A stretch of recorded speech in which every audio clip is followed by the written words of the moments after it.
I've got some spinach that I'm going to cook today, and primarily because it's been in the refrigerator for about a week and I don't want it to go bad.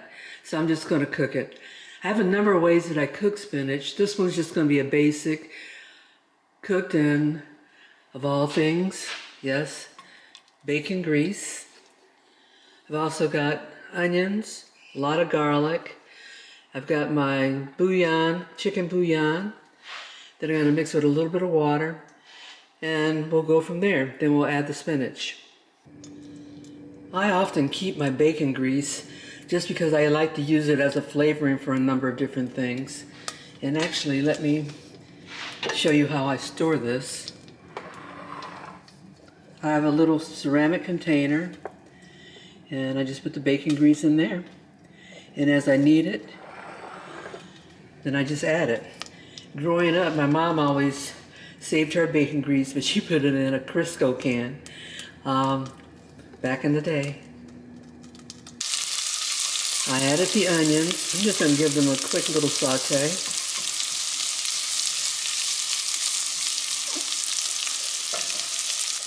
I'm now going to add the garlic. And in this household, we like a lot of garlic. So this is 4 cloves of sliced garlic.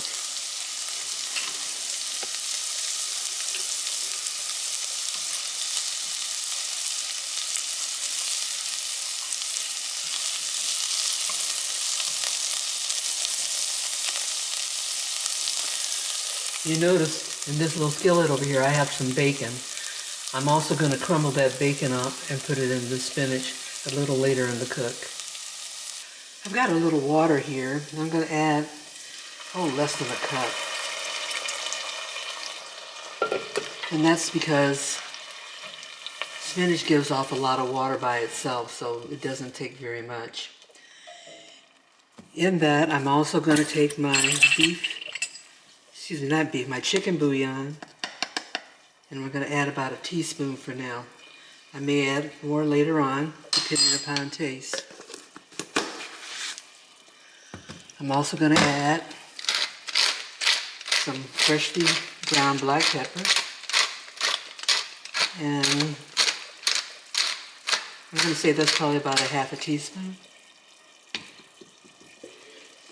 And we'll add a little bit of salt. Not much yet because we may have to correct later on. I don't want to go over rather. We'll just mix that.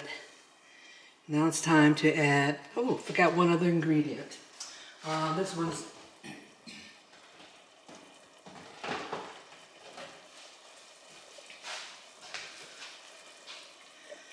crushed red pepper. Hubby loves it, so I'm going to add a little bit to it. And now it's time to add the spinach. Now this spinach I washed, even though the container says that it's pre-washed, I always wash my spinach again. And we'll crowd that in there the best we can. And as I said, it's going to wilt down.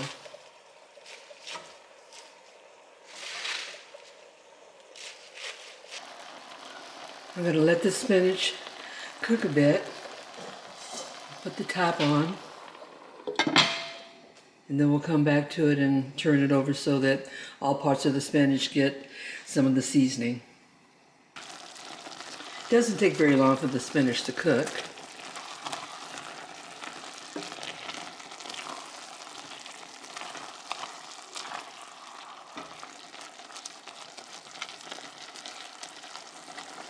Need it to wilt.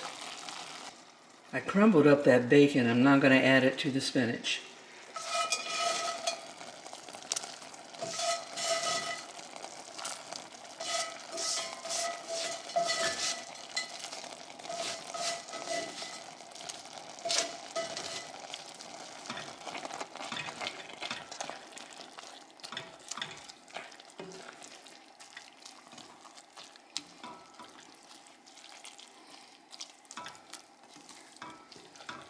There we have it. This is basically done.